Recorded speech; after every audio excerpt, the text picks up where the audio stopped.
to buckle my shoe.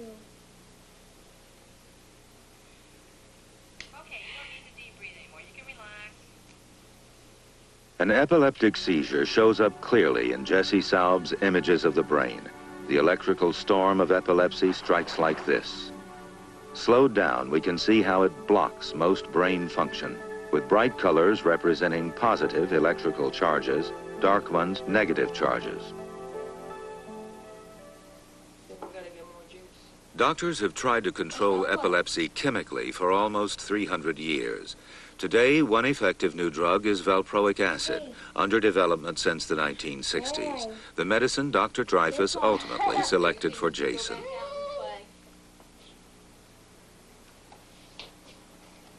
While we cannot be certain how valproic acid works in Jason's brain, Dr. Dreyfus suspects the medication encourages the presence of a neurotransmitter called GABA.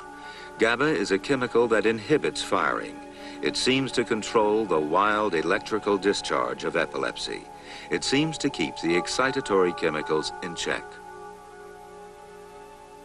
Now, in Jason's condition, the seizure that he has is being, to some extent, controlled by our being able to influence the amount of GABA in his nervous system by the administration of this drug. Have you ever seen one of your seizures on tape before? No. As you know, we try to let you see one just to see what it's like, and see if you think it's anything like you think it is. So if you watch this tape now, you'll see yourself having one in a few minutes. You know when you're breathing hard? Yeah. Good.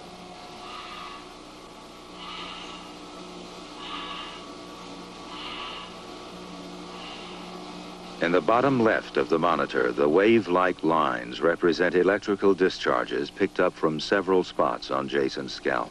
At the onset of his seizure, the lines gyrate violently. Can you hear me, Jason? 1, 2, buckle my shoe. What did I say, Jason? 1, 2, buckle my shoe. You seem to remember immediately what was said to you immediately after the seizure. Can you feel yourself having a seizure at all? But you know when you've had one that you've had one. How can you tell that you've had one? I just go into one, then I come back out, and I can tell, that's all. I don't know how I could. Since you've been here, your seizures have gotten somewhat shorter than they used to be. Have you learned more about seizures? Yeah. Have you learned more about your own medication schedules and so on? When I first came here, they was really long.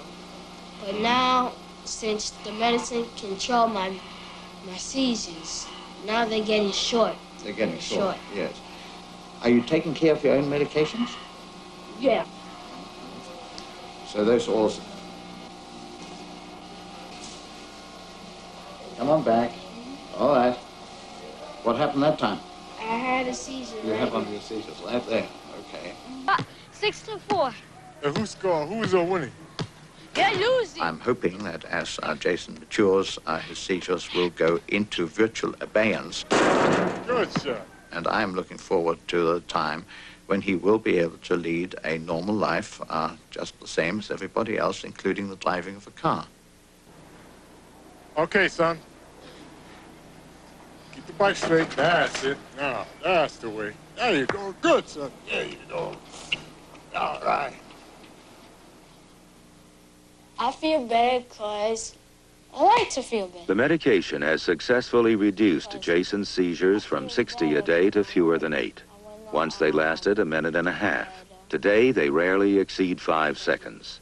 But the perfect cure for epilepsy has not yet been found. And the little boy, yearning to be free, is still a prisoner to his brain. I'm going to be able to play around, go outside by myself. And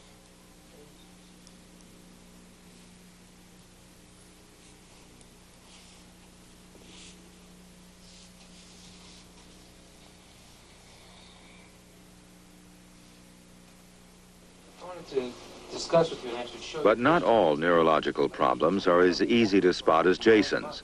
Others, just as serious, may exist in minute regions of the brain. Therefore, today's neurologist must be quick to spot clues, a modern Sherlock Holmes. So it is with Dr. Fred Plum and the young residents at the New York hospital when they make their rounds.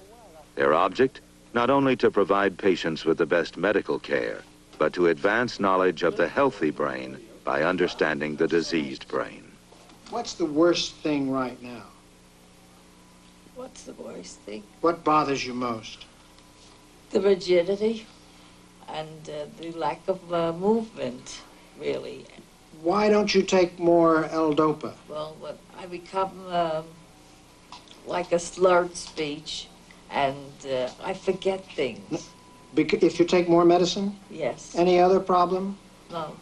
Since the brain is master of all function, the neurological detective must be alert to subtle inconsistencies in the body's performance as clues to what part of the brain has been affected. Well, the striking thing is that while we've been standing here talking, unless she's actually responding to us, she simply doesn't move. If you look at Tremo or Wu or Plum, the rest of us are almost constant movement as we stand at the bedside. And she's almost completely immobile with this head held in a postural abnormality, which you and I couldn't do without enormous expenditure of energy. Now, what I'm curious about, Ollie, is why is she getting so little cinematic? If we could block more of it outside in the rest of your body and get more of it to your brain, then we might help you. Diagnosis: Parkinson's disease, a movement disorder. The modern neurologist assembles a set of clues to explain the workings of the brain. These complement the evidence being uncovered by that other brain detective, the neurobiologist, who often looks at primitive life to observe relationships between nerve cells. The sea hare, Aplysia, for example, has supplied many of the biological details about how humans learn. Sleuth work in part undertaken by neurobiologist Eric Kandel. Dr. Kandel is also a master of the history of brain science, focusing on the important advances since the year 1800. A major change in thinking about the brain and mental activity occurred at the beginning of the 19th century with the work of Franz Gall, a Viennese physician. He thought all aspects of behavior are localized within the brain. He went much further than that, however. He said that not only are they to be localized, but that he actually could localize quite precisely not only global aspects of character, but really rather fine distinctions in character, like acquisitiveness versus graciousness versus stinginess. And each of these values, he thought, were localized within rather discrete, small areas of the brain. Merely by relating aspects of personality in each of his patients to protuberances on their skulls, Franz Gall attempted to explore the terra incognita of the brain. Sublime personality traits now could be located on the brain like nations on a map. What's more, he believed, if you exercise those traits, if, for example, you tried to be secretive, you would soon acquire a corresponding bump on your skull. The salons of Europe leapt upon this pseudoscience of phrenology. They thought the human mystery had been solved. The darkest secrets of personality were there to be seen and rubbed by all. The novel concept of localizing function to regions of the brain's surface was Gall's contribution, but his notion had not yet been submitted to scientific scrutiny. Now, Gall had enormous following, both on the continent and in America, during the 19th century and even the beginning of the 20th century, particularly in this country.